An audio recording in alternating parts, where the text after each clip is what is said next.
राधे राधे भक्तों। आज मैं बताऊंगी कार्तिक मास के बारे में।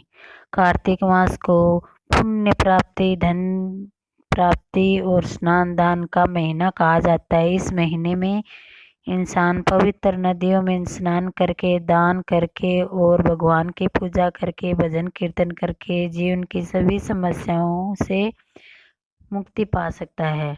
कार्तिक का पालन करने से हमें इस जीवन की परेशानियों से मुक्ति मिलती है और मोक्ष तो मिलता ही मिलता है।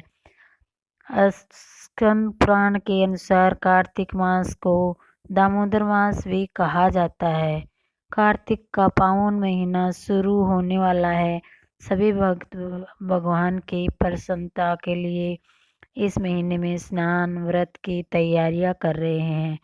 आप भक्तों के बहुत सारे प्रश्न हमें मिल रहे हैं, जिनका उत्तर आज मैं इस वीडियो में दूंगी। तो अब आप भक्तों के प्रश्नों पे चर्चा करते हैं।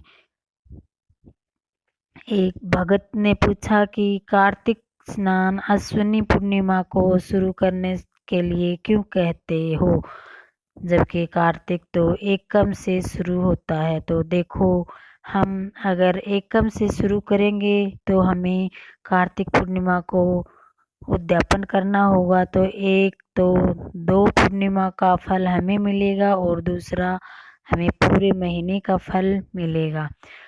अब दूसरा प्रश्न साधक ने पूछा है कि क्या कार्तिक मास का महात्म तुलसी जी के पास ही बैठकर सुनना चाहिए। तो देखो, तुलसी महारानी विष्णु जी को बहुत प्रिय है और तुलसी माता बहुत शुद्ध है, इसलिए कहा जाता है कि तुलसी जी के पास बैठकर सुनना चाहिए।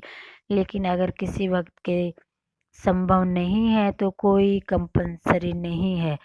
अगला प्रश्न है कि क्या पीरियड्स में कार्तिक स्नान कर सकते हैं। तो देखो, 1 महीने का कार्तिक स्नान होता है तो पीरियड्स में तो आता ही है।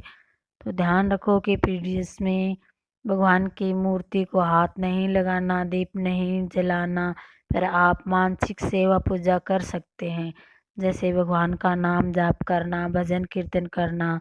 अगर आप तारा भोजन करते हो तो आप अर्घ नहीं दे सकते और अर्घ किसी दूसरे से दिलाना होगा।